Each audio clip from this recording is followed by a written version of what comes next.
Bendecidos, bienvenidos a un nuevo capítulo de este estudio de la epístola del apóstol Pablo a los Efesios.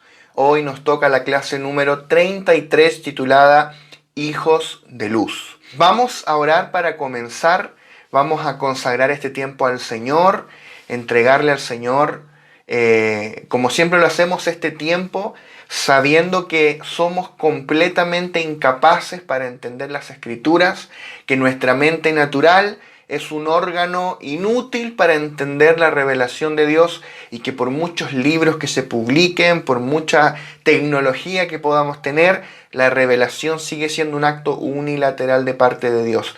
Necesitamos que el Espíritu Santo nos revele a Cristo, que nos revele a la iglesia, que nos revele la palabra, que nos revele el matrimonio, la familia, que nos revele cómo debe ser nuestro vivir cada día en la práctica. Todas estas cosas, por muy sencillas que puedan parecer a nuestros ojos naturales, pero son cosas que solamente el Espíritu Santo nos puede revelar y solamente el Espíritu Santo puede hacer realidad en nosotros. Por eso Él es el Espíritu de realidad.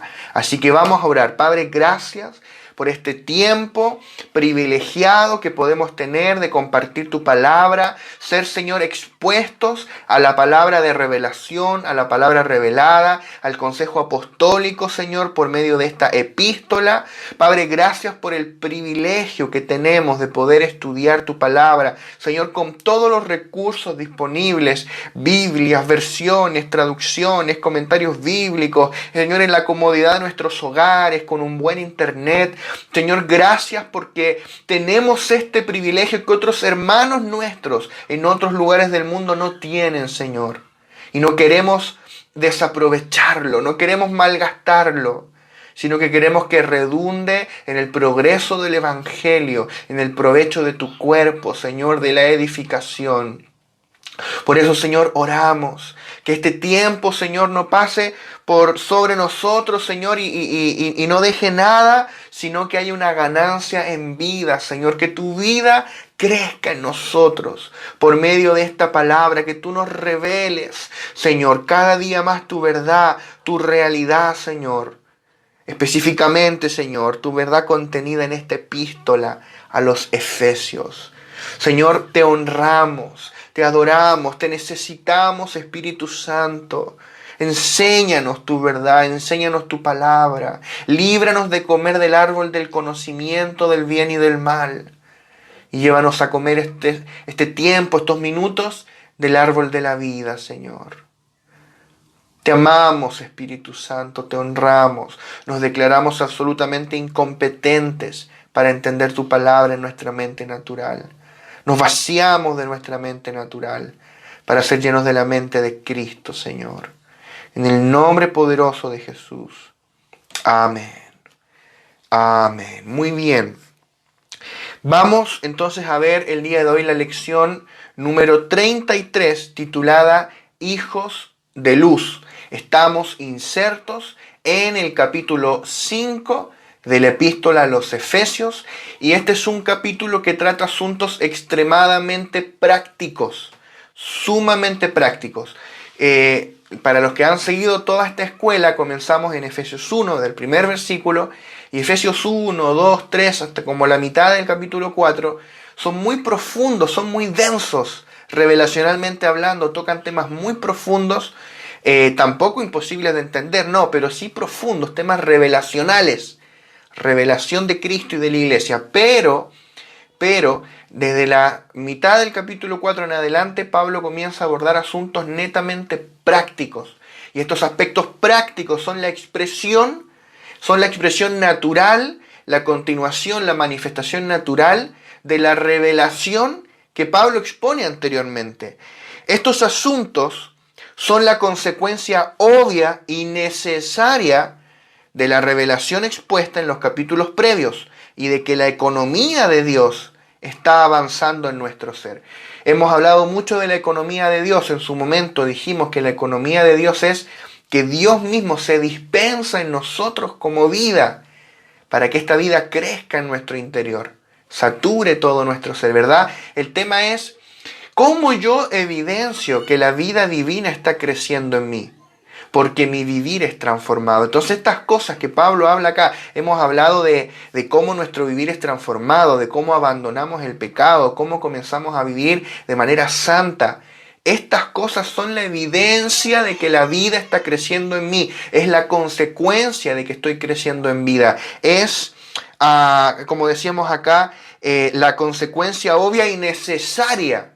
Obvia y también necesaria. Si yo no estoy siendo transformado en mi vivir, pasan los meses, pasan los años, y yo estoy en Cristo y no estoy siendo transformado, es porque la vida no está creciendo en mí, la economía de Dios no está teniendo su proceso completo en mi interior y en todo mi ser. Entonces, estos asuntos prácticos son sumamente importantes. Y hoy vamos a ver Efesios capítulo 5, del verso 8 al 21. Dice la palabra: porque en otro tiempo erais tinieblas, mas ahora sois luz en el Señor. Andad como hijos de luz. Porque el fruto del Espíritu es en toda bondad, justicia y verdad, comprobando lo que es agradable al Señor. Y no participéis en las obras infructuosas de las tinieblas, sino más bien reprendedlas, porque vergonzoso es aún hablar de lo que ellos hacen en secreto.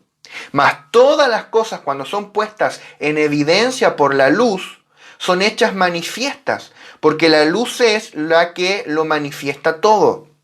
Por lo cual dice: despiértate tú que duermes, y levántate de los muertos, y te alumbrará Cristo. Mirad pues con diligencia cómo andéis, no como necios, sino como sabios, aprovechando bien el tiempo, porque los días son malos. Por tanto, no seáis insensatos, sino entendidos de cuál sea la voluntad del Señor. No os embriaguéis con vino, en lo cual hay disolución, antes bien sed llenos del Espíritu, hablando entre vosotros con salmos, con himnos y cánticos espirituales, cantando y alabando al Señor y cánticos espirituales, cantando y alabando al Señor en vuestros corazones, dando siempre gracias por todo al Dios y Padre, en el nombre de nuestro Señor Jesucristo. Someteos unos a otros en el temor de Dios. Este es el texto que Dios mediante queremos trabajar el día de hoy. Si te fijas, son asuntos súper prácticos. Por ejemplo, dice: no os embriaguéis con vino. Temas prácticos, no te emborraches. Y también dice: pero sed llenos del Espíritu Santo.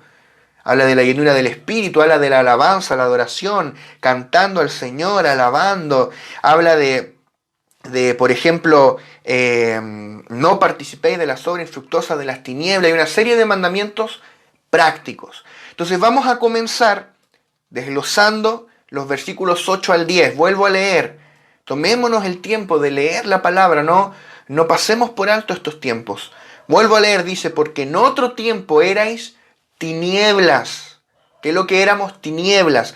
Mas ahora que nacimos de nuevo, ahora que Cristo ha venido a morar en nosotros, sois luz en el Señor. Andad como hijos de luz, porque el fruto del Espíritu es en toda bondad, justicia y verdad, comprobando lo que es agradable al Señor. Entonces, en este versículo, Pablo nos exhorta a andar como hijos de luz. De ahí viene el título de esta clase: hijos de luz. ¿Cómo vive un hijo de luz? Eso es lo que Pablo desarrolla en los versículos siguientes. Tenemos que andar como hijos de luz. Así como Dios es luz, también nosotros, sus hijos, somos los hijos de luz. Dios es luz, no hay tinieblas en él, nosotros somos los hijos de luz. Y por ser ahora luz en el Señor, debemos andar como hijos de luz. Eso es lo que Pablo está exhortando acá. Tú eres luz. Antes eras tinieblas, pero ahora eres luz. ¿Cómo vas a seguir viviendo en tinieblas si tú eres luz? ¿Cómo voy a seguir comportándome como cuando yo era tinieblas si ahora soy luz en el Señor?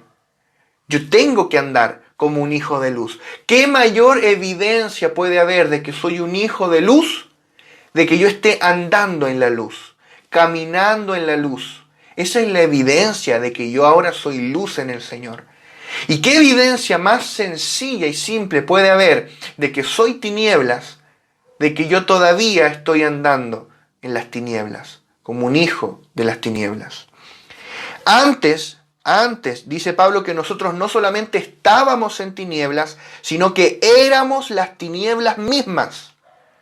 Estábamos bajo la potestad de las tinieblas y éramos parte de las tinieblas, pero ahora somos luz en el Señor. Tú eres luz. Jesús dijo, ustedes son la luz del mundo. Tú eres luz en Cristo. Recibe esto por la fe. Antes eras tinieblas.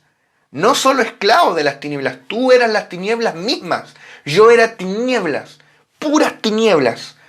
Nosotros nos creíamos buenos, pero éramos densas tinieblas. Y ahora somos luz en el Señor.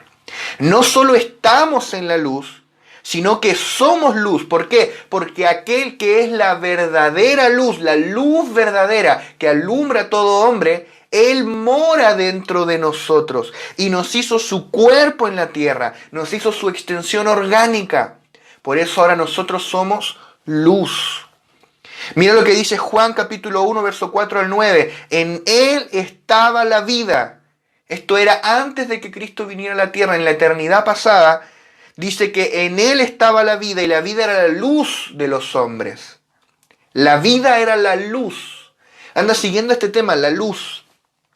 Dice Juan, la luz en las tinieblas resplandece y las tinieblas no prevalecieron contra ella. Hubo un hombre enviado de Dios, el cual se llamaba Juan el Bautista. Este vino por testimonio. ¿Para qué? Para que diese testimonio de la luz, a fin de que todos creyesen por él. Fíjate, para nosotros podríamos resumir el ministerio de Juan de muchas formas. Decir, él vino a preparar el camino del Señor, él vino a ser la voz del que clama en el desierto, él era un heraldo del rey que venía, muchas cosas. Pero Juan lo resume y dice, él vino a dar testimonio de la luz. Eso era todo. Allí se resume su ministerio, dar testimonio de la luz. Porque aquella luz verdadera, que es Cristo, venía a este mundo. Y él vino a dar testimonio de la luz. Sigo leyendo. Juan dice, no era él la luz. Juan sigue con el tema de la luz, la luz. No era él la luz, sino para que diese testimonio de la luz.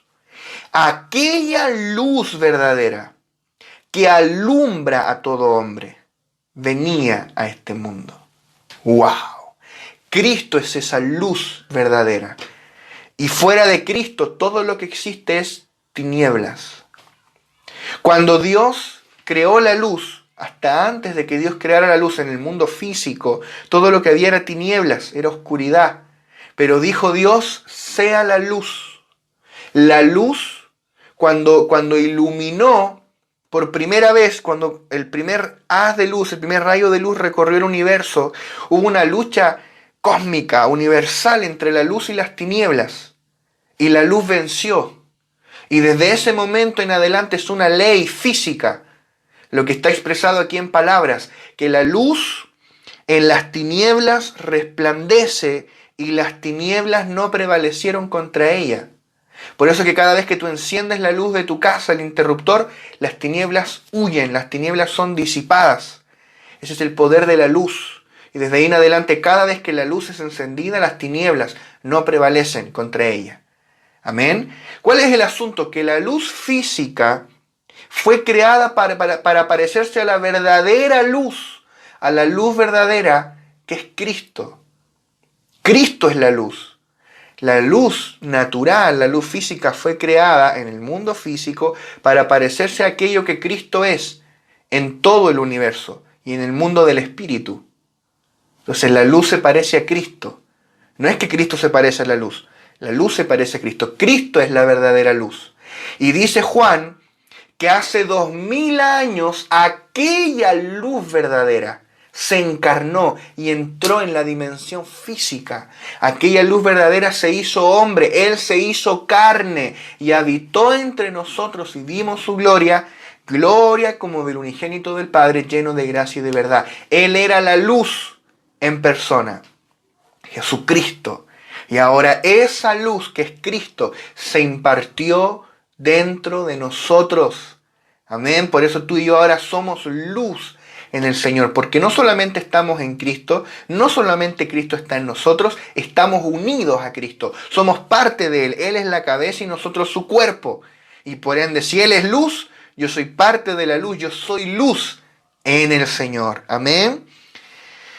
Juan 8:12 dice, otra vez Jesús les habló diciendo, yo soy la luz del mundo, el que me sigue no andará en tinieblas, sino que tendrá la luz de la vida.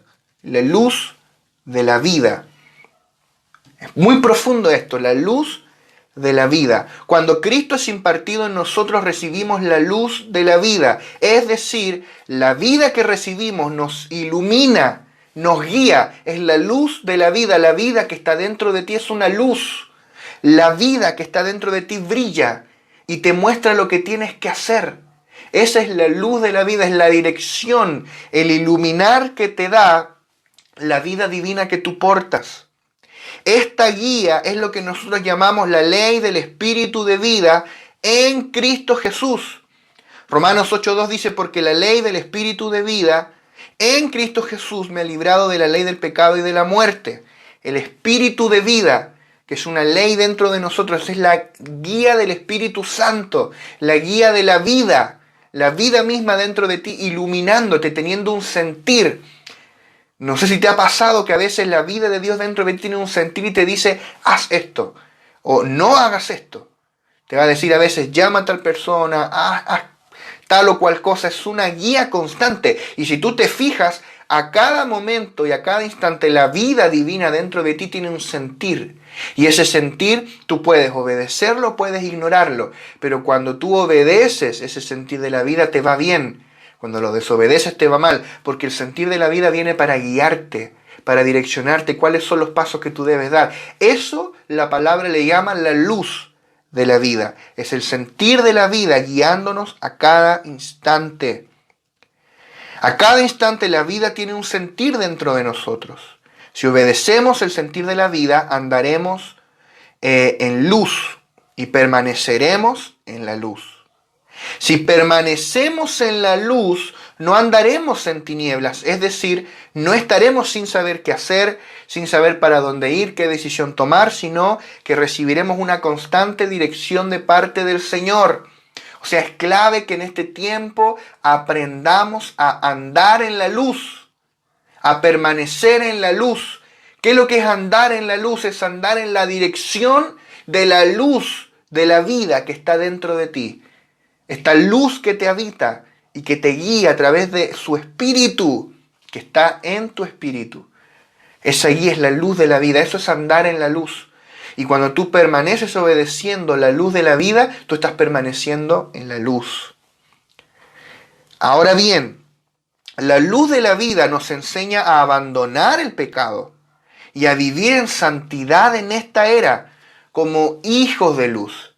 O sea, si tú me dices que el sentir de la vida, que la guía del Espíritu Santo a ti te está diciendo que vayas a pecar, o que da lo mismo que tú vivas una vida contraria a los principios de Dios, esa no es la vida, esa es tu carne. Eso no es la voz de la vida, no es la luz de la vida. La vida que te habita te va a enseñar, como dice la palabra, a renunciar a la impiedad, nos va a enseñar a vivir de manera justa, santa y piadosa. Es decir, nos va a enseñar a vivir en estos días como hijos de luz, en estos días de nuestro tránsito terrenal como hijos de luz. Amén.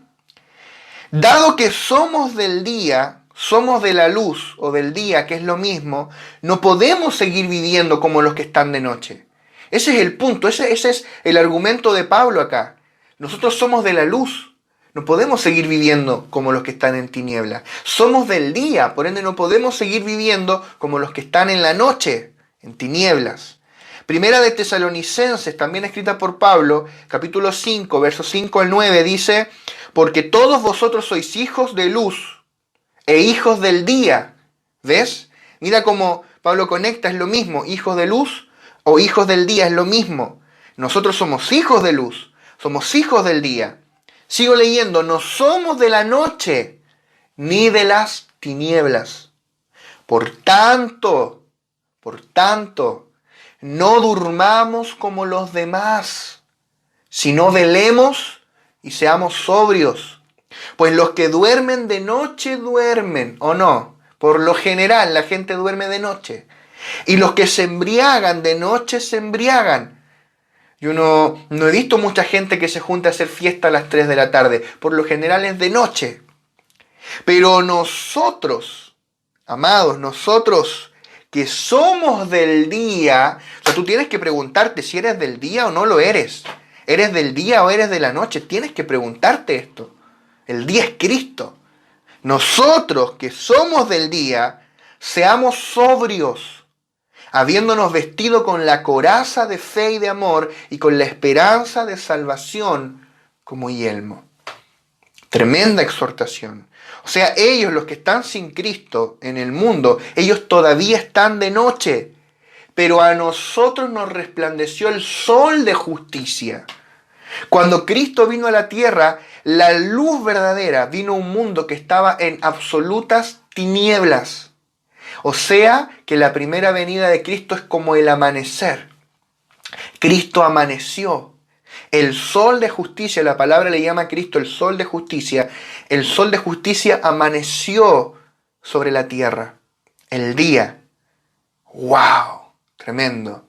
Pero luego, cuando el novio es quitado, cuando Cristo es quitado y Él es ascendido hasta el trono, donde está sentado ahora en el trono, aquí en la tierra, en su aspecto individual, Él no está. En su aspecto corporativo sí a través de la iglesia, pero el aspecto personal e individual de Cristo, Jesucristo hombre, está sentado en el trono, no está aquí. Entonces acá ahora estamos de noche. Espiritualmente hablando, aquí estamos de noche, porque vino el sol de justicia, amaneció, pero luego Él se fue al trono, por ende aquí se hizo de noche, se oscureció, es de noche. Pero Cristo viene por segunda vez, y cuando Cristo vuelva por segunda vez, el día va a volver a amanecer. Pero Él no se irá más, Él reinará para siempre sobre el cielo y la tierra, y durará eternamente el día, la luz. Amén. Entonces, ahora mismo estamos de noche, pero el día ya se asoma, el día ya se acerca, está muy pronto a amanecer. Yo te lo digo con una convicción en el Espíritu, que está muy pronto a amanecer. Cristo viene pronto, amados. Cristo viene por segunda vez. Y Él viene pronto. No lo digo yo, lo dijo el Señor. Él dijo, aquí vengo en breve. Amén. Entonces acá tenemos una exhortación. Tenemos una exhortación porque hoy día es de noche. Entonces los que están en tinieblas aprovechan que es de noche para hacer lo que quieran, por tal nadie ve. La mayoría de los delitos se cometen de noche. La mayoría de los robos a viviendas, a autos, portonazos son de noche, cuando ya está oscuro. Porque las tinieblas te ocultan, nadie te ve. Es más fácil pasar desapercibido. Los pololos por lo general se van a un lugar oscuro. ¿Por qué? Porque pasan desapercibidos. Todo lo malo ocurre en las tinieblas. Yo no tengo una estadística, no hay cómo hacerla, pero te aseguro que se cometen más pecados de noche que de día. En lo oscuro, donde nadie está viendo. Ese es el asunto. Entonces, como estamos de noche, los que son de la noche aprovechan y están aprovechando y dicen, pequemos, hagamos lo que queramos, porque aquí esto no tiene ninguna consecuencia. Podemos hacer lo que queramos y no hay consecuencias, pero yo te digo, sí habrá consecuencias, porque está próximo a amanecer y cuando venga el sol de justicia, Él vendrá con juicio. La primera vez Él vino a morir por los pecados, pero la segunda vez Él viene a reinar. Él vendrá a establecer su reino sobre la tierra y gobernará las naciones con vara de hierro, las quebrará como vaso de alfarero. Que tiemblen las naciones, que teman al Hijo, besad al Hijo, dice la palabra, honrad al Hijo, porque se enciende de pronto su ira. El Señor vendrá en juicio y los vencedores reinarán con Él. Por eso nosotros debemos anhelar ser vencedores. Entonces, ese momento se acerca. La noche ya está avanzada y pronto amanecerá. Por eso debemos vivir en justicia. Debemos vivir en santidad delante de nuestro Rey. Pablo habla de esto mismo en Romanos, capítulo 13, verso 11 al 14. Y esto, conociendo el tiempo. Amado, tú tienes que conocer el tiempo, que es ya hora de levantarnos del sueño, porque ahora está más cerca de nosotros nuestra salvación que cuando creímos. La noche está avanzada y se acerca el día. Amados, mira lo que dice el apóstol Pablo. La noche, si esto era verdad hace casi 2000 años cuando Pablo lo escribió, créeme que es mucho más verdad ahora. La noche está avanzada y se acerca el día. Desechemos pues las obras de las tinieblas y vistámonos de las armas de la luz. ¿De qué? De las armas de la luz. Andemos como de día, honestamente, no en glotonerías y borracheras, no en lujurias y lascivias, no en contiendas y envidias, sino vestidos del Señor Jesucristo y no proveáis para los deseos de la carne.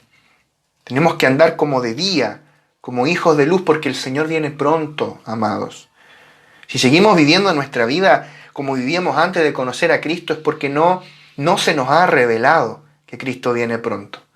No se nos ha revelado la urgencia. No se nos ha revelado la inminencia de su venida.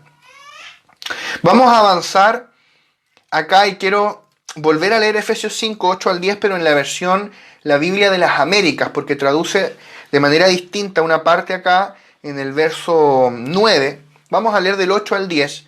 Dice, porque antes erais tinieblas, pero ahora sois luz en el Señor. Andad como hijos de luz, porque el fruto de la luz consiste en toda bondad, justicia y verdad, examinando qué es lo que agrada al Señor. La Reina Valera traduce ahí el fruto del Espíritu, ¿verdad? Lo leímos, el fruto del Espíritu consiste en toda bondad, justicia y verdad. Pero hay muchos manuscritos antiguos, autoritativos, que tienen acá el fruto de la luz. Entonces, muchos estudiosos creen que el original era fruto de la luz y que luego algún copista, probablemente sin ninguna mala intención, mientras estaba copiando se equivocó porque lo asoció a Gálatas, cuando Pablo habla del fruto del Espíritu y menciona de hecho algunos de los que están acá. Entonces, en resumidas cuentas, los eruditos creen que el original decía esto, el fruto de la luz.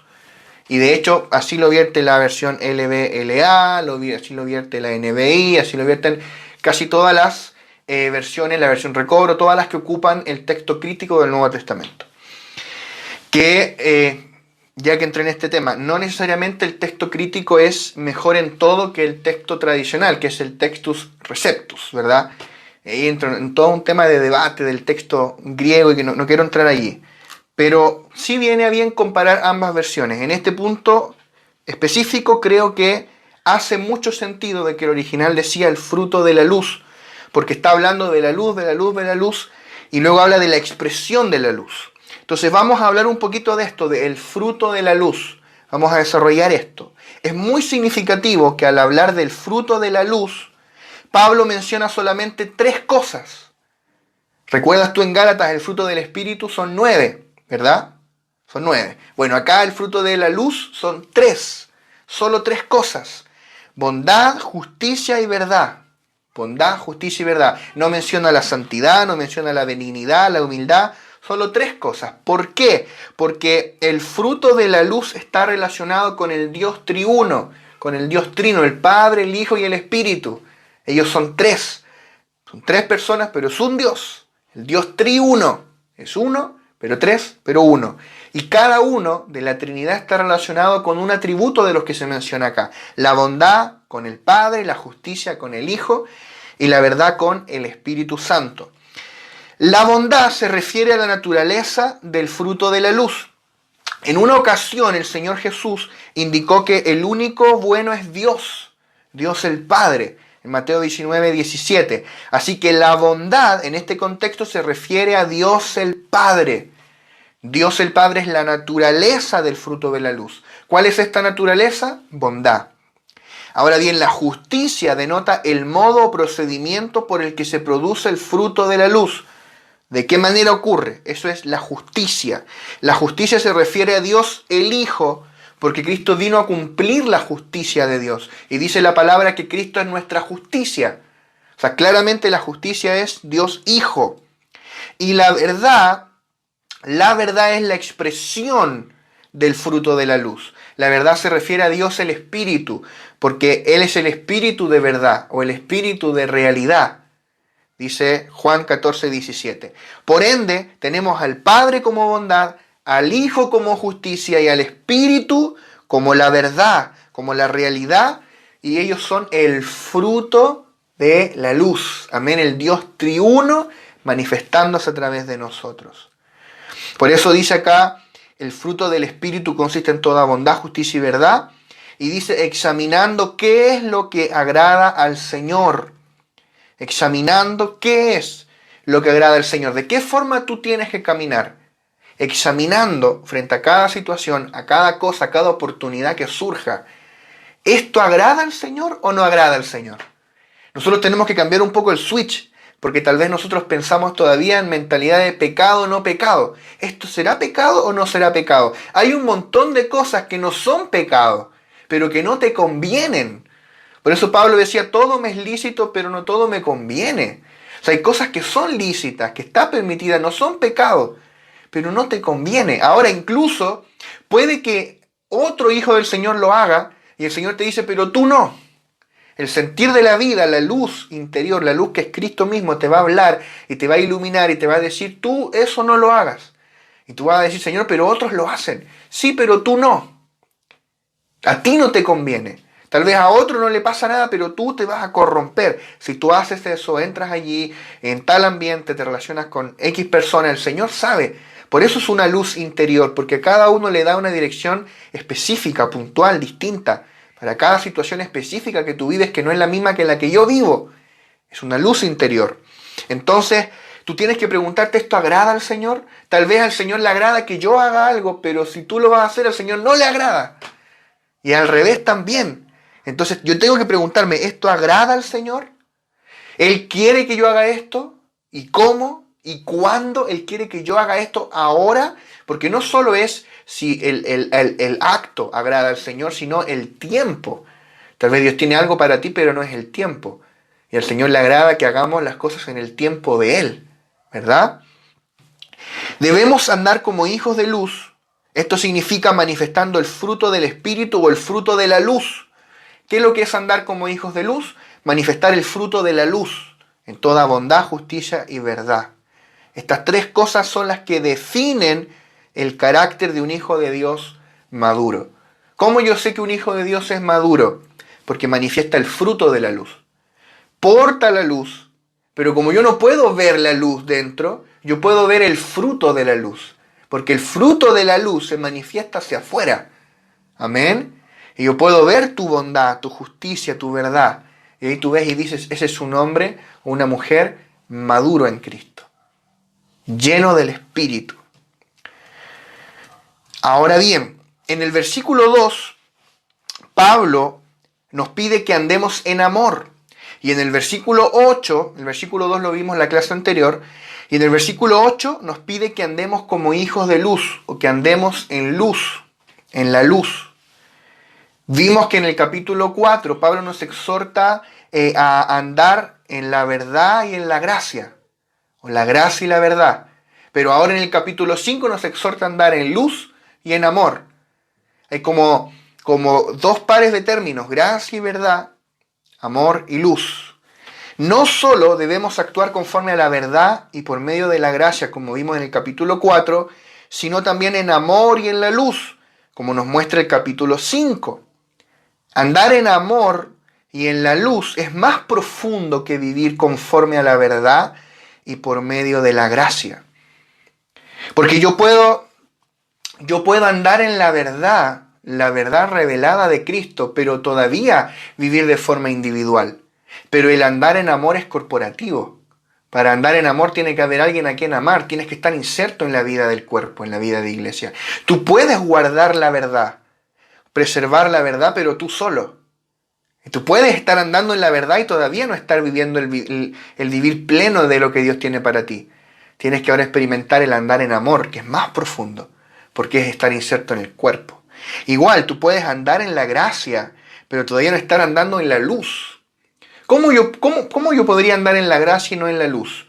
Por ejemplo, si yo peco en un área, me arrepiento, Señor, perdona, me arrepiento genuinamente, Dios me perdona, me restaura, sigo caminando, pero después se abre la oportunidad y yo le abro la puerta nuevamente a ese pecado. Y después me arrepiento de nuevo, y después le abro la puerta de nuevo y me vuelvo a arrepentir. Y así pasa el tiempo.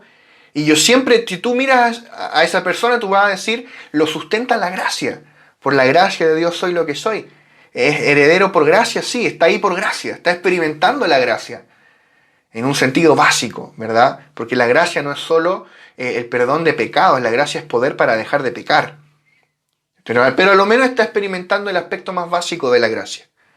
Sin embargo, andar en la luz es andar dirigido, guiado y gobernado por la luz de la vida que te habita. Es vivir guiado por el Espíritu Santo. Y en ese punto tú ya dejas de tropezar en cosas groseras. Obviamente nunca vamos a dejar de pecar en lo absoluto. Siempre vamos a estar cometiendo errores involuntarios, pecados involuntarios, pero en lo grosero, todos esos pecados groseros desaparecen. Y tú comienzas a ser cada vez más guiado por el Espíritu, guiado por la luz. O sea que andar en amor y en la luz es más profundo que andar en la verdad y en la gracia. ¿Se ve o no? Tremendo esto.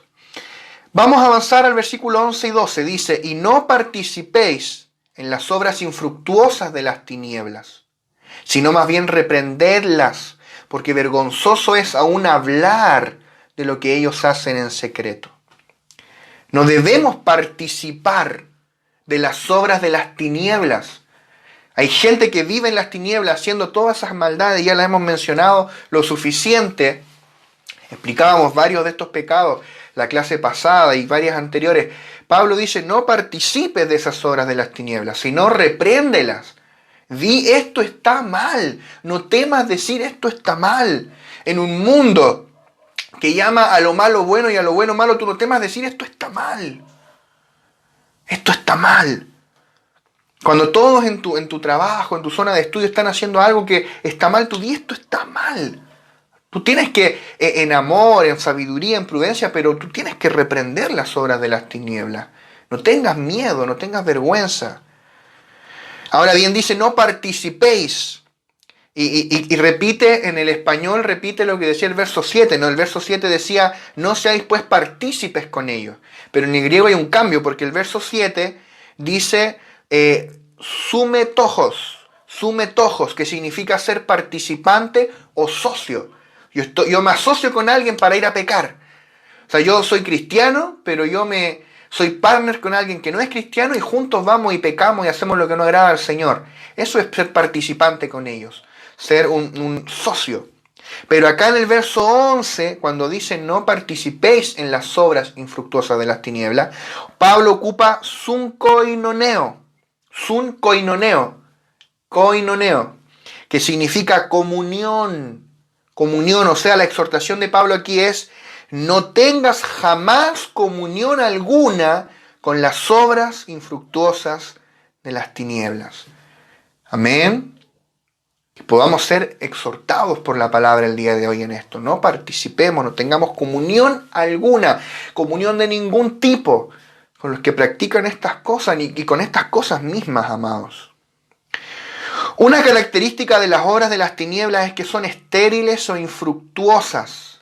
O sea, la gente que practica estas cosas, tú ves que a la larga no le va bien. A la larga sus vidas no alcanzan ese triunfo que ellos buscan. O sea, en este camino del pecado siempre te va a ir mal. Haciendo las cosas a nuestra manera y no a la de Dios, nunca las cosas van a resultar bien. Y Pablo dice que incluso hablar de lo que ellos hacen en secreto es vergonzoso. Ni siquiera deberíamos hablar de estas cosas. Lo hacemos por amor a las almas, para exponer estas verdades y que podamos ser exhortados. Pero ni siquiera deberíamos hablar de todas estas inmundicias. Y hablábamos muchas cosas la semana pasada. Ni siquiera deberíamos hablar de estas cosas. Cuida tu hablar. Cuídate de ambientes donde se habla del pecado y se lo toma con ligereza, se lo toma para la burla. Cuídate eso. No es que en nuestro siglo la gente peque más, porque estamos en una era de perdición, hermano, pero no es que en el siglo XXI la gente peque más que en el siglo I. Pecan lo mismo.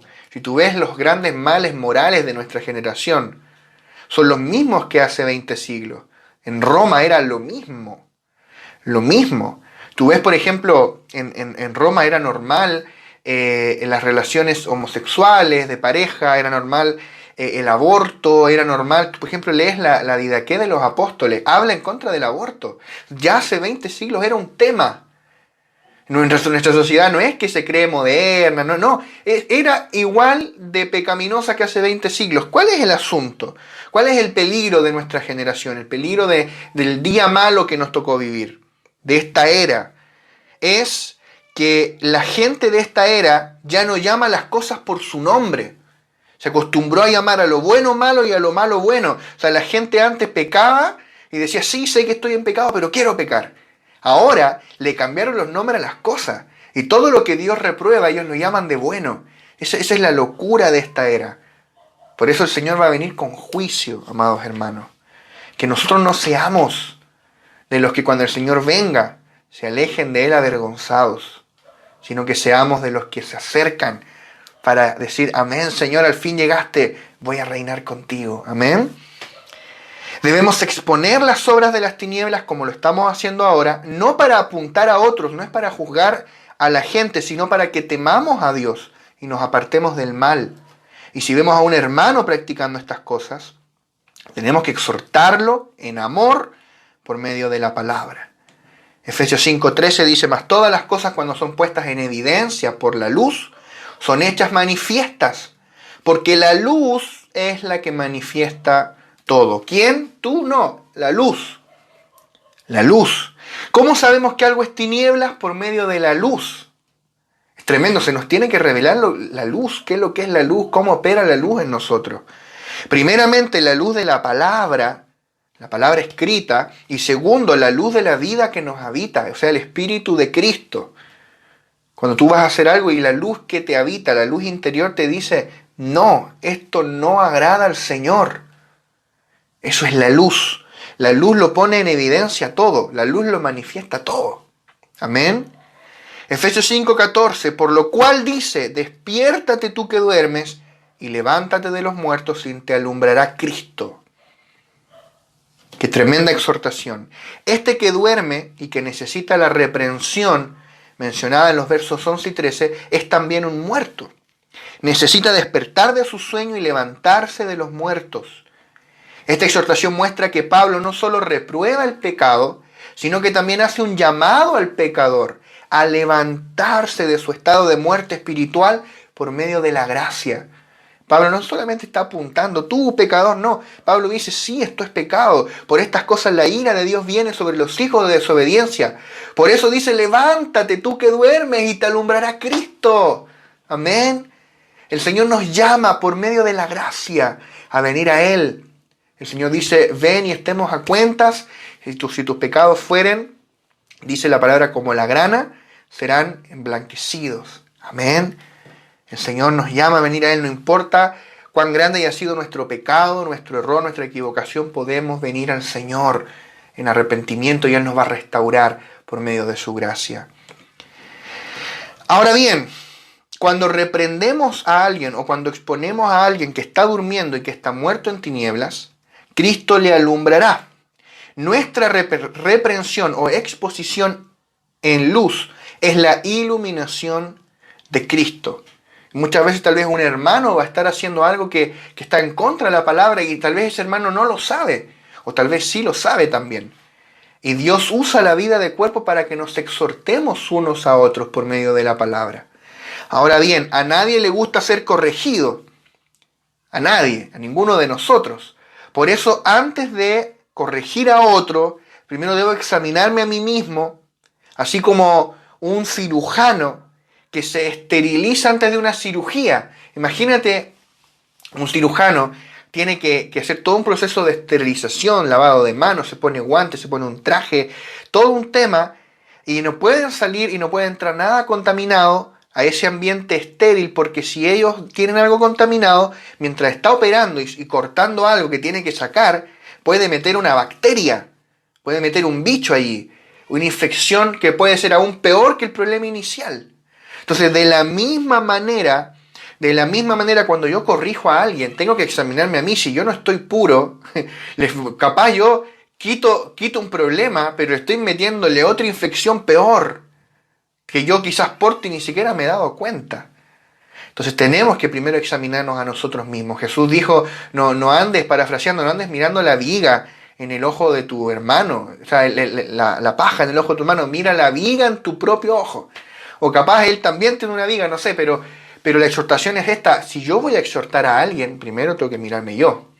Y al revés también, si somos corregidos, no tenemos que mirar al que nos corrige, no poner la mirada, porque es probable que el hermano que me está corrigiendo en algo, también él mismo se está equivocando en lo mismo. Es lo más probable. Y si no es en lo mismo, capaz en otra cosa sí se está equivocando. Por eso tú no tienes que mirar al hombre, tenemos que recibir con humildad y agradecer al Señor por darnos luz. No importa que está usando un vaso súper imperfecto para corregirnos o para enseñarnos algo, no importa. Tomar la luz que estamos recibiendo de parte del Señor. Amén. Avanzamos al verso 15 al 17. Efesios 5, 15 al 17. Mirad pues con diligencia cómo andéis, no como necios, sino como sabios, aprovechando bien el tiempo, porque los días son malos. Por tanto, no seáis insensatos, sino entendidos de cuál sea la voluntad del Señor.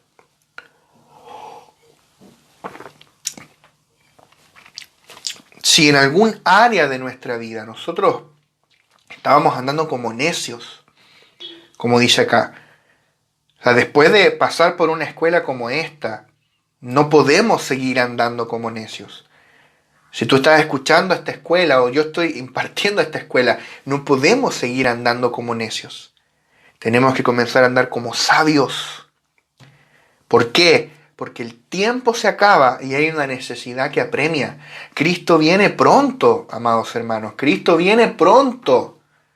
Y hay una necesidad que apremia de predicar el Evangelio. Mira lo que dice 1 Corintios 7:26. Tengo pues esto por bueno a causa de la necesidad que apremia. Hay una necesidad que nos apremia, que nos apura, que es predicar el Evangelio, porque el Señor viene pronto. ¿Qué es lo que es andar como necio y no como sabio? Es andar como alguien que ignora estas cosas. O sea, si tú vives tu vida, tú tal vez crees que sabes esto, pero vives igual que antes, que no tenías a Cristo. Tú estás andando como necio, como alguien que ignora que el Señor viene pronto y que viene a pedir cuenta. Amén. Tenemos que andar como sabios. Si nosotros perseveramos en el pecado y en lo que no conviene, en todo aquello que nos hace desaprovechar el tiempo, nosotros estamos andando como necios. Ahora bien, andar como sabio es darte por notificado en el espíritu de estos asuntos. Es decir, Señor, entendí y ahora voy a comenzar a vivir aprovechando el tiempo para lo eterno y manifestando el fruto de la luz. O sea, alguien que se le reveló esto, camina como un hijo de luz. No necesita que nadie lo esté corrigiendo, que nadie le esté apurando, que nadie le esté enseñando. No, él solito va a leer la palabra, va a orar en intimidad con el Señor y va a caminar en la luz. Si yo persevero en el pecado y vivo como si Cristo nunca fuera a venir, solo estoy evidenciando que en lugar de ser sabio, aún yo soy necio en cuanto a estos asuntos. Tenemos que aprovechar el tiempo. Ahora bien, aprovechar el tiempo significa aprovechar cada oportunidad favorable. En este presente siglo malo, la palabra dice que estamos en un presente siglo malo, una era mala. Recuerda, estamos en la noche, todavía no amanece el día, estamos todavía de noche, pero pronto va a amanecer. Y déjame decirte algo, que el momento más oscuro de la noche es justamente antes de que amanezca. Y estamos en el momento más oscuro en la historia de la humanidad.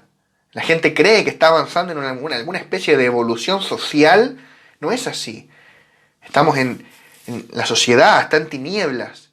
y está oscuro, cada vez más oscuro. Y es porque está a punto de amanecer. Seamos entendidos, seamos sabios. Cristo viene, amados. El Señor viene, y viene con juicio, y viene para reinar, y para que los vencedores reinen con Él. Yo quiero ser un vencedor. Entonces, este presente siglo malo, cada día es un día malo, lleno de cosas perniciosas. Estas hacen que nuestro tiempo sea usado de manera inadecuada, que sea reducido, que sea arrebatado. O sea, el enemigo te quiere robar el tiempo, distraerte. Por eso tú tienes que aprovechar el tiempo para lo que conviene. Dedica tiempo a la palabra, dedica tiempo a la oración, a la adoración. Dedica tiempo a visitar gente, a predicar a otros el evangelio, a atender casas e iglesias. Dedica tiempo a lo que conviene. Tenemos que andar sabiamente para poder redimir el tiempo, aprovechando cada oportunidad disponible. ¿Cómo aprovecho bien el tiempo? Traduciendo los recursos naturales en pos del progreso de la causa eterna. Y uno de esos recursos naturales que tengo a mi disposición es el tiempo. Yo tengo mi tiempo, tengo mis años, mi juventud, en este caso, o tu adultez, o tu vejez, en la edad que el Señor te haya llamado. Tienes tus recursos materiales, no sé, si tienes tu casa, si tienes un auto, tienes, no sé, si tienes tu celular, tienes un computador, tienes, qué sé yo, no sé lo que tienes, pero todos esos recursos, tu dinero, todas tus cosas, también son recursos naturales que tenemos que aprender a traducir en pos de la causa eterna. Nosotros administramos lo temporal, pero nos movemos en lo espiritual. Amén. Colosenses 4:5. Colosenses es una carta que complementa mucho Efesios. Es como una carta paralela, pero que toca tópicos distintos. En Efesios vemos más revelada la iglesia, y en Colosenses a Cristo. Pero toca varios temas prácticos que están muy relacionados. Colosenses 4:5 dice: andad sabiamente para con los de afuera, redimiendo el tiempo. Redimir. Mira este concepto, redimir el tiempo. ¿Cómo podemos redimir el tiempo de manera específica? Pastor, sea concreto. Siendo entendidos de la voluntad del Señor.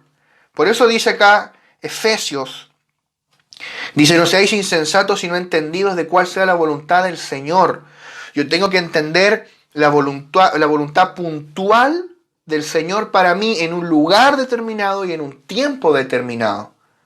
La mayor parte de nuestro tiempo es malgastado porque no conocemos la voluntad del Señor. ¿Cómo yo voy a sacar el mayor provecho de mi tiempo para lo eterno si yo no sé qué es lo que Dios quiere que yo esté haciendo en ese momento?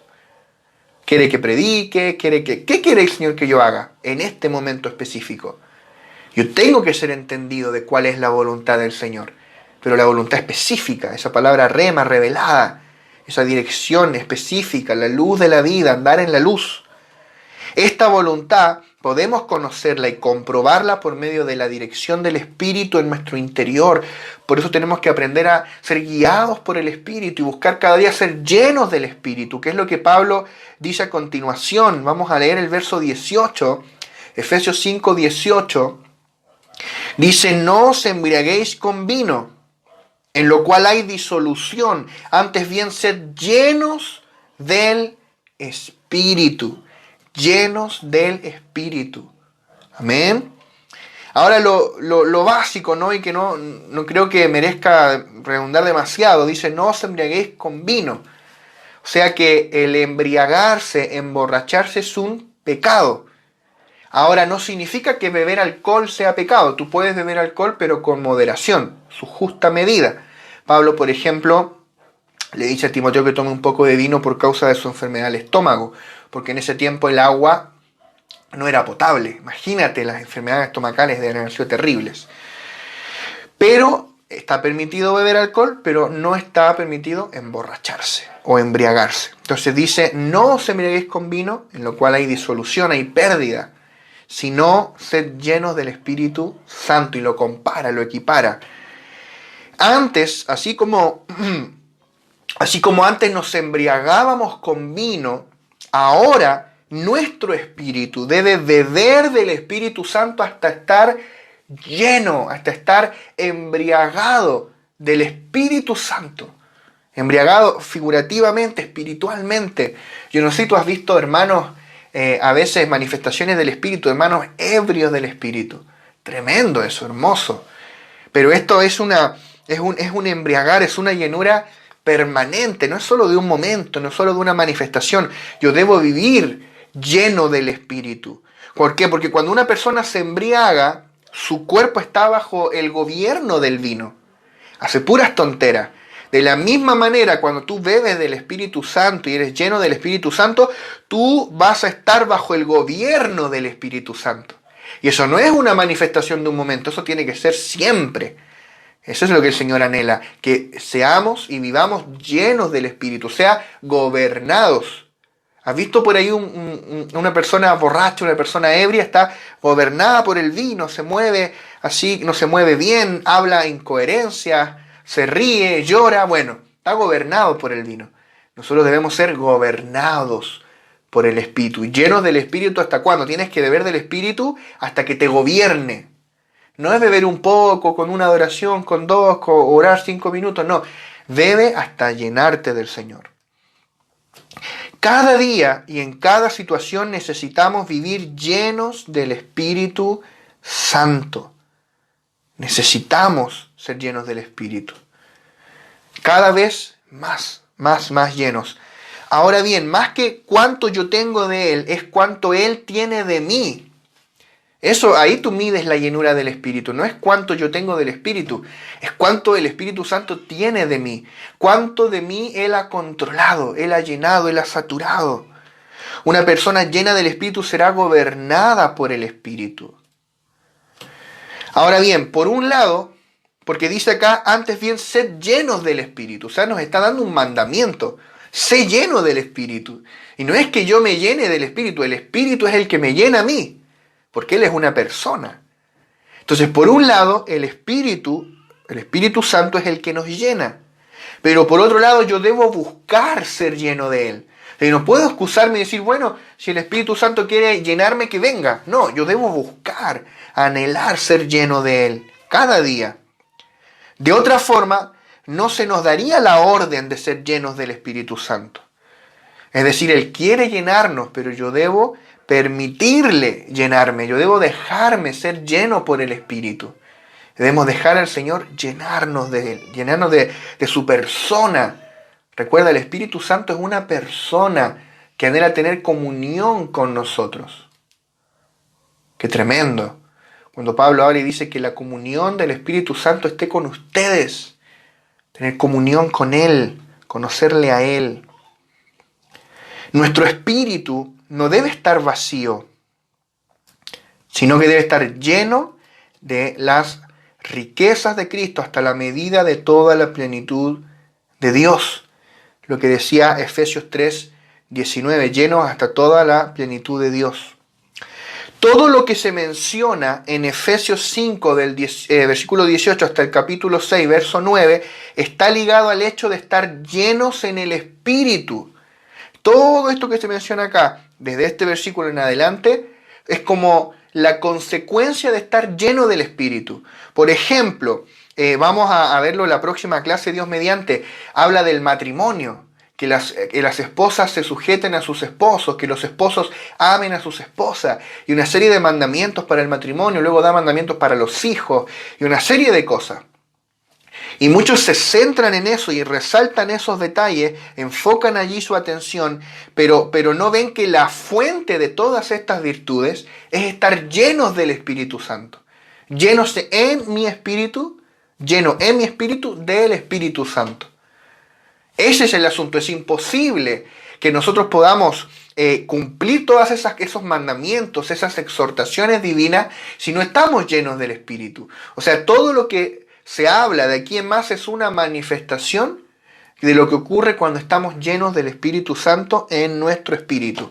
Es el fruto de estar llenos del Espíritu Santo. Vamos a leer el verso 19 y 20. Podríamos detenernos acá. Sería tremendo. Muchas cosas que podemos hablar de la llenura del Espíritu Santo. Podríamos hablar del bautismo del Espíritu Santo. Pero hay tantas cosas para hablar acá, pero queremos ir avanzando y poder ir cubriendo todo lo que este pasaje habla. Y teniendo un panorama general de todo lo que el apóstol está hablando acá. Entonces vamos a leer el verso 19 y 20. Dice, hablando entre vosotros con salmos, con himnos y cánticos espirituales, cantando y alabando al Señor en vuestros corazones, dando siempre gracias por todo al Dios y Padre en el nombre de nuestro Señor Jesucristo. Este pasaje tiene un paralelo en Colosenses. Ya dijimos que Efesios y Colosenses están muy relacionadas. Dice Colosenses 3:16, la palabra de Cristo mora en abundancia en vosotros, enseñándoos y exhortándoos unos a otros en toda sabiduría, cantando con gracia en vuestros corazones al Señor con salmos e himnos y cánticos espirituales. ¿Ves? Estas mismas tres cosas: salmos, himnos y cánticos espirituales. Entonces el verso 19 y 20 de Efesios 5 nos muestra la manera de ser llenos del Espíritu. Y es hablando entre nosotros con salmos, con himnos y cánticos espirituales, cantando y alabando al Señor en nuestros corazones y dando gracias siempre por todo al Padre. O sea, ¿cómo yo puedo ser lleno del Espíritu? Adorando al Señor con salmos, himnos y cánticos espirituales. Y mientras más yo adore al Señor, más lleno del Espíritu voy a ser. Y mientras más lleno esté del Espíritu, más yo voy a adorar al Señor. ¿Ves? Tú adoras al Señor y eres lleno de Él. Y estando lleno de Él, más le vas a adorar. Es un círculo virtuoso en la llenura del Espíritu. Los salmos, cuando dice con salmos, se refiere principalmente a aquellos pertenecientes al libro de los salmos. En esa época se cantaban muchos salmos y todavía cantamos muchos salmos. Le vamos cambiando la música, modernizándola, pero es el mismo salmo. Hasta antes de... Me recuerdo que hasta antes de la pandemia había una canción que cantábamos mucho los días domingos, que era el Salmo 108, por ejemplo. Salmos, ahí está. Hay tantas lecciones maravillosas en los salmos para nosotros. Tantas experiencias que vivió David y los otros salmistas que reflejan tan bien las diferentes experiencias del alma, las diferentes experiencias y cosas que nosotros vivimos, y cómo desde ese estado el Espíritu viene y nos conecta con el Espíritu. Hay muchas enseñanzas para nosotros allí. Es de provecho cantar los salmos. Ahora, también puede referirse a salmos compuestos por la iglesia. ¿Por qué no? No es excluyente. Ahora eso sería como un himno en realidad, que es la categoría número 2, himnos.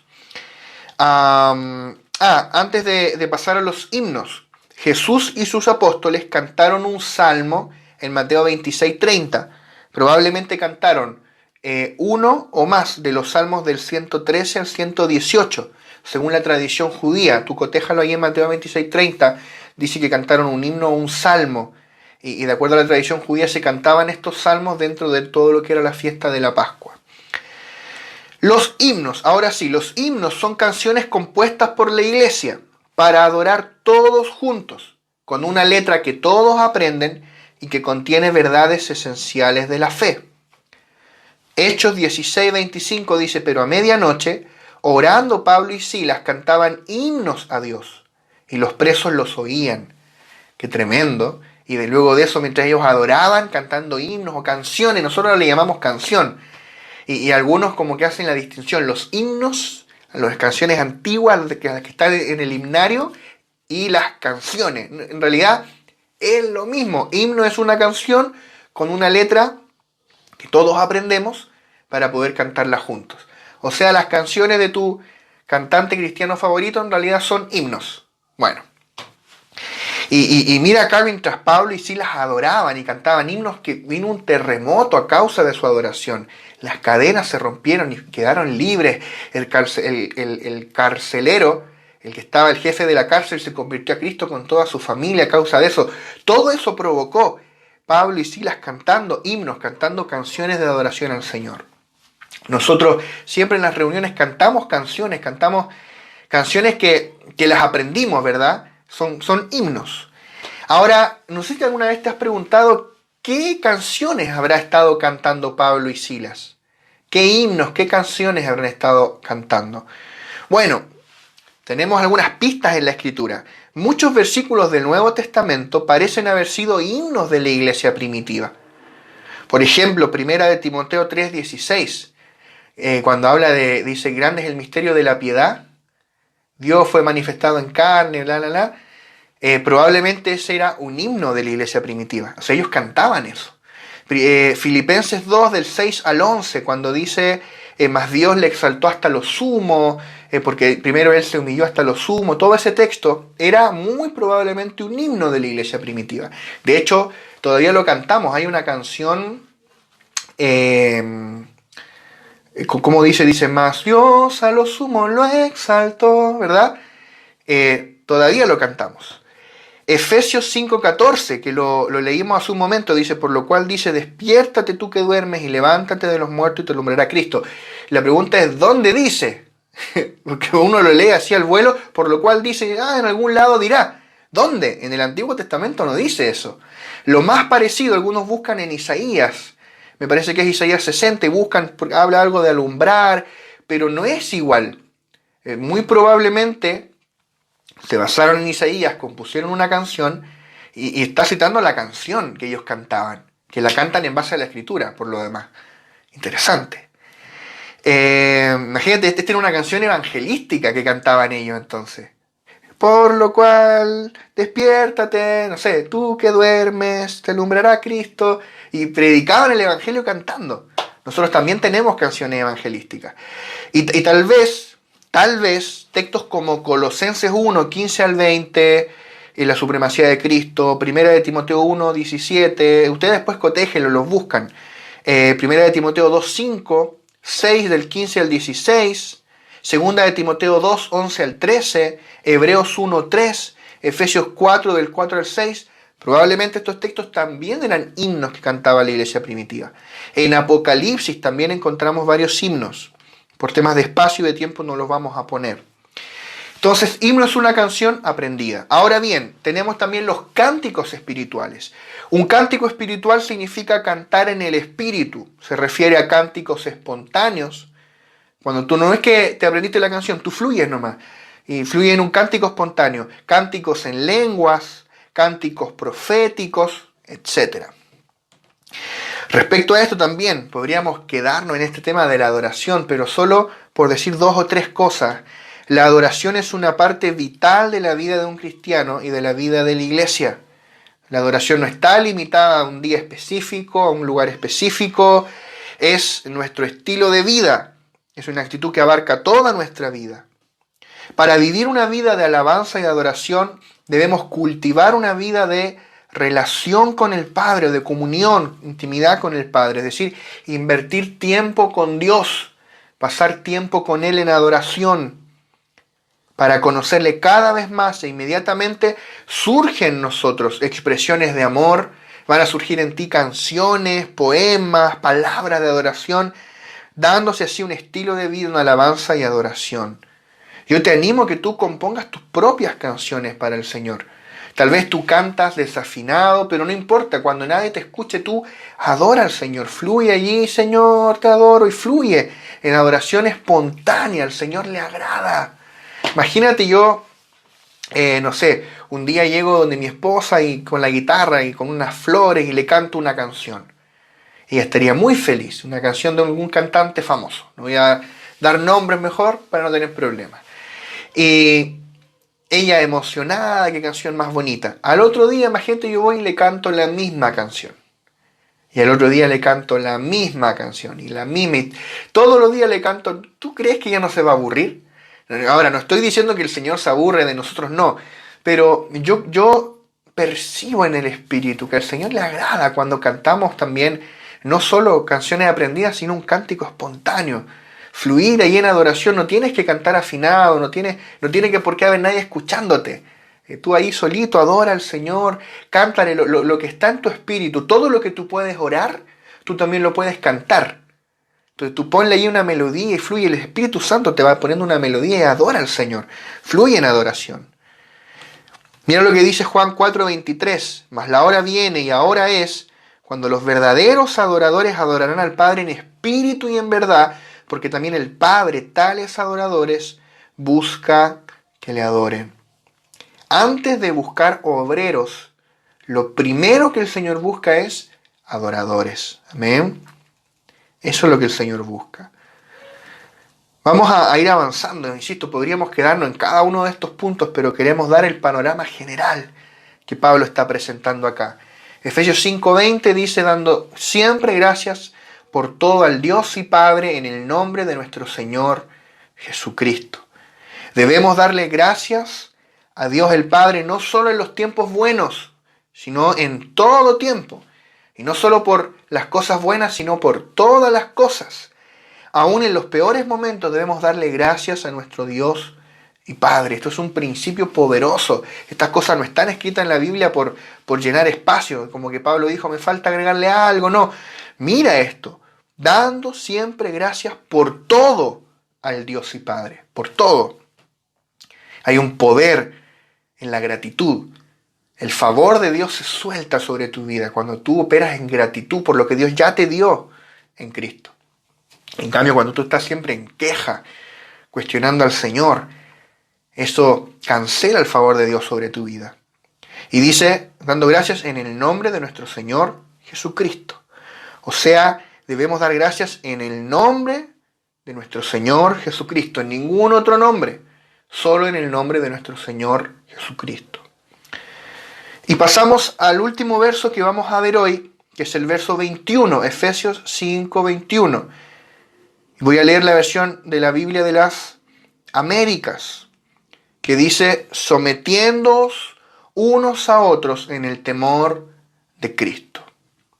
La Reina Valera allí dice en el temor de Dios, pero muchos manuscritos tienen el temor de Cristo.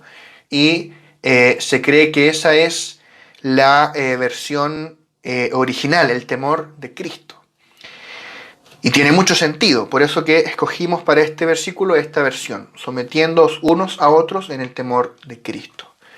Someternos unos a otros, esto es en la vida de iglesia, someternos unos a otros dentro del cuerpo, es la consecuencia de estar llenos del Espíritu. Es imposible que yo me someta a alguien si no estoy lleno del Espíritu Santo, ¿verdad? Esta sujeción no es solo a las autoridades delegadas en la iglesia, o sea, no es solo a los pastores, maestros, profetas, evangelistas, apóstoles, sino que es a todos los miembros cuando la autoridad de la cabeza fluye a través de ellos. Tal vez va a venir un hermano que es más nuevo que tú crees que es más inmaduro que tú y tal vez estás en lo correcto, que tal vez tiene más áreas sin transformar que tú, pero te va a hablar algo de parte del Señor y tú lo vas a tener que oír y sujetarte no a la persona, sino a la voz de Dios a través de la persona. Eso es someternos unos a otros. Y dice que debemos someternos unos a otros en el temor de Cristo, o sea, en el temor de la cabeza. Por eso que tiene mucho sentido esto del temor de Cristo, porque está hablando del cuerpo y está mencionando a la cabeza de ese cuerpo. Cristo es la cabeza del cuerpo. Debemos conducirnos en el cuerpo en el temor de Cristo, esto es, procurando no ofender en nada a la cabeza en nuestro trato y relación con sus miembros. Ay de nosotros si tocamos indebidamente un miembro del cuerpo de Cristo. Tenemos que aprender a conducirnos en la casa de Dios, que es la iglesia del Dios viviente. Y quiero que podamos cerrar leyendo Efesios 4:1, que nos habla del andar como es digno. Porque Efesios 4:1 comienza con una exhortación a que andemos como es digno de la vocación con que fuimos llamados. Dice Efesios 4:1, yo pues preso en el Señor, os ruego que andéis como es digno de la vocación con que fuisteis llamados. Y hablamos bastante de esto cuando tocamos este versículo, el andar como es digno. Hablamos de la dignidad del Evangelio. Y este andar como es digno tiene 5 grandes aspectos, 5 macro aspectos. Número 1, guardar la unidad de la iglesia, ya hablamos de eso. Número 2, crecer en aquel que es la cabeza para la edificación del cuerpo. Hablamos también bastante de la edificación del cuerpo de Cristo. Número 3, aprender a Cristo. Aprender a Cristo. Esto es tomarlo como nuestra norma, es aprenderlo orgánicamente. ¿Recuerdan cuando hablamos de ese versículo que dice, mas vosotros no habéis aprendido así a Cristo? Esa es la tercera forma o tercer aspecto de este andar como es digno del Evangelio. Vuelvo a repetir, número 1, guardar la unidad. Número 2, crecer en aquel que es la cabeza para la edificación del cuerpo. Número 3, aprender a Cristo. Número 4, andar en amor y en luz. Andar en amor y en luz. Esto es lo que comenzamos viendo hoy. Andar en amor y andar en luz.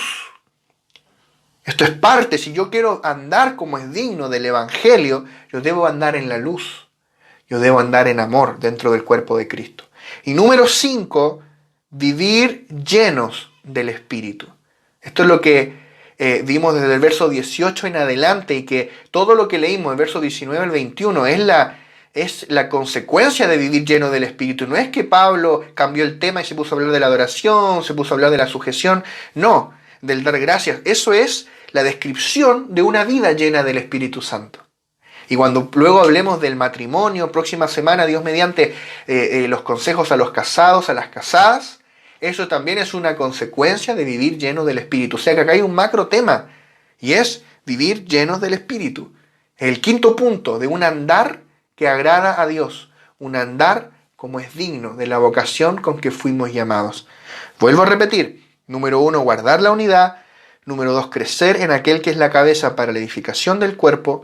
3, aprender a Cristo. 4, andar en amor y en luz. Y 5, vivir llenos del Espíritu. El resultado de tener los primeros 4 aspectos de un andar digno es que seremos espontáneamente llenos del Espíritu. Seremos llenos en nuestro espíritu de toda la plenitud de Dios. O sea, los primeros 4 van a producir el aspecto número 5. Si yo guardo la unidad, crezco en la cabeza para la edificación del cuerpo, aprendo a Cristo, ando en amor y en luz, la consecuencia es que cada vez voy a ser más y más lleno del Espíritu. Amén. Como resultado de llenarnos interiormente, del Espíritu Santo, brotarán la sumisión, el amor, la obediencia, el cuidado y todos los demás atributos necesarios para una vida cristiana, para una vida de iglesia, para una vida familiar y una vida comunitaria apropiadas, de las que Pablo habla en los versículos siguientes del capítulo 5 y en el capítulo 6. O sea, todo lo que viene de aquí en más es la consecuencia, es lo que brota espontáneamente de alguien que está lleno del Espíritu. La única forma de cumplir esa norma divina es vivir lleno del Espíritu. Por eso debemos cada día andar en estas 5 cosas. Guardar la unidad, crecer en la cabeza para la edificación del cuerpo, hasta que todos lleguemos, ¿verdad? La unidad de la fe, el pleno conocimiento del Hijo de Dios. Debemos aprender a Cristo como nuestra vida, como nuestro molde. Andar en amor, andar en luz. Esto incluye el andar en la verdad y en la gracia. Y eso provocará que seamos llenos del Espíritu. Y el vivir llenos del Espíritu hará que brote de nosotros el vivir apropiado. Amén.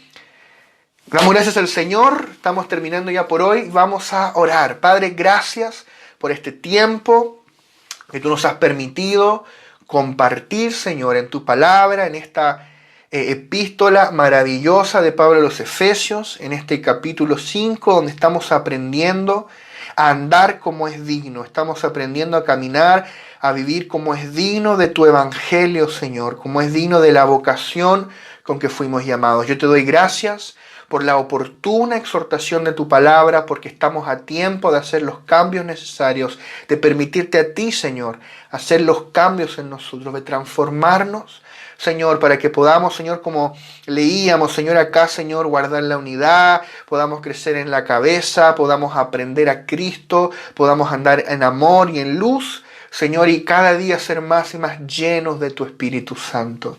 Espíritu Santo, llénanos, Señor, llénanos cada día de ti. Enséñanos a vivir en comunión contigo, Señor. Sin ti es imposible, Señor, vivir esta norma, Señor, caminar en esta realidad, pero contigo es fácil, porque eres tú quien hace el trabajo. Eres tú que hace todo de principio a fin. Eres tú el que coloca el querer como el hacer en nosotros por tu buena voluntad. Eres tú el que hace en nosotros lo que es agradable delante de ti. Amado Espíritu Santo, te honramos, te necesitamos, queremos conocerte más, experimentarte más, Señor. En el nombre poderoso de Jesús. Amén.